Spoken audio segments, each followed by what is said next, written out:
Okay, Assalamualaikum warahmatullahi wabarakatuh. Jadi untuk video kali ni kita nak tukar disk. Okay, ni disk Nissin.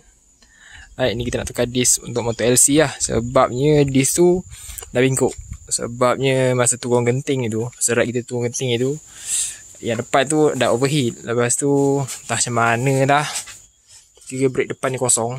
Jadi brake depan ni kosong. Lepas tu time tu hujan lah apa benda semua. Jadi disk depan tu dia ada bengkok sikit lah. Bila kita tolak, dia ada masa dia, semua ada masa dia sangkut. Jadi kita belilah disk ni. Disk ni pun dapat murah lah, daripada Shopee. Entah ingat kan nak beli yang model Galfer lah, itulah ini lah kan, yang tengah trend kan. Tapi elok dapat yang ni dalam 20-25 ringgit. Siap dengan shipping. Lepas tu ada sikit voucher lah, dapat dalam 20 something. Cutting pun lawa. Jadi jom lah kita try masuk disk ni. Okay, jom. Okay baik, jadi video ni straightforward je. Jadi first kita nak kena ada Allen key size 6mm. Okay, nampak 6mm. Alright, Allen key 6mm ni untuk kita buka disk lah.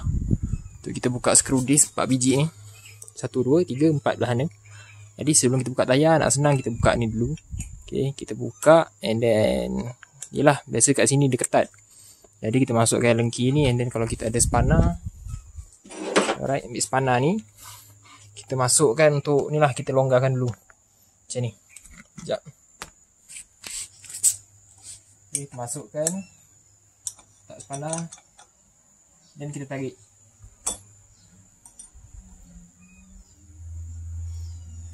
Okay, sampai dia bunyi.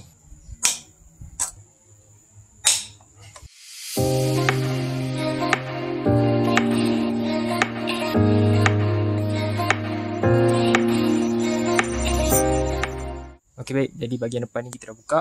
Alright, sebelah sini pakai spanner 14, sebelah sini size 17. Kita buka batang sub untuk benda semua. And then belah bawah ni kita tahan sikit. Kalau ada jack kita pakai jack. Kalau tak kita tahan lah pakai batu bata ke apa. Jadi biar ada tergantung macam ni motor. Alright, untuk disk ni nanti kita akan buka 4 biji skru tu. And then kita gantilah dengan yang disk baru ni. Alright, jom.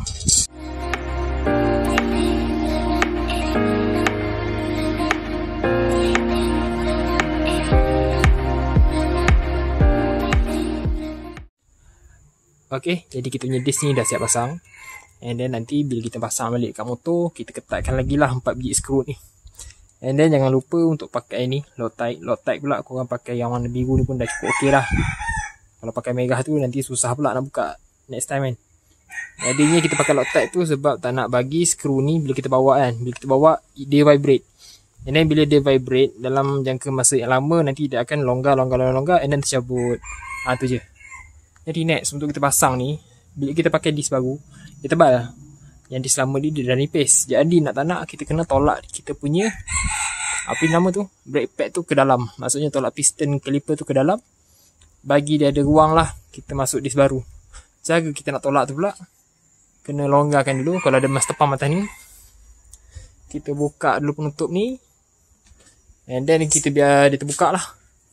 And then belah bawah ni, kita punya piston ni kan, kita punya caliper ni, nanti kita akan tolak pakai apik G ke apa-apa yang ada lah. Nak bagi tolak kita punya piston tu ke dalam.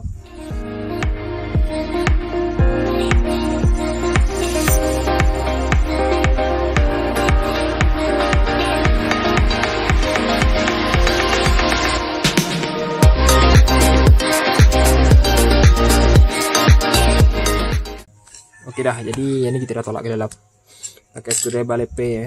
Alright, jadi kita sumbat kat dalam ni, kita tolak lah bagi piston tu dia masuk ke dalam. Jadi dia punya gap ni dah besar, jadi bolehlah kita masuk kita punya rim dengan tayar ni balik. Alright.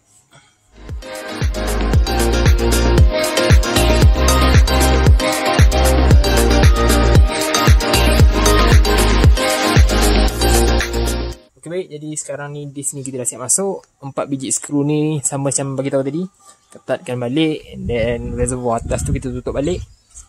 Rasanya tu je lah kot. Jadi terima kasih kerana menonton. Assalamualaikum warahmatullahi wabarakatuh.